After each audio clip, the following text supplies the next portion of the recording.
Tak ada orang lahir-lahir terus jadi kuat. Ramai orang kagum tengok orang berjaya. Nampak yakin, nampak tenang, nampak hebat. Tapi yang kita tak nampak apa dah?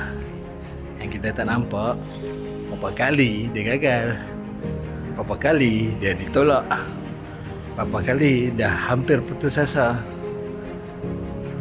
Kekuatan bukan hadiah.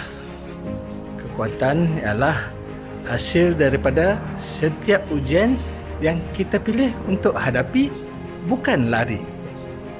Setiap kali kau bangun selepas jatuh, setiap kali kau teruskan walaupun takut, setiap kali kau buat walaupun tak ada siapa menyokong, pada saat itulah kekuatan sedang dibina.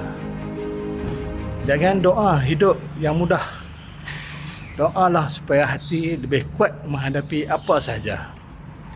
Kerana akhirnya bukan ujian yang menentukan hidup kita, tetapi siapa kita selepas melalui ujian itu.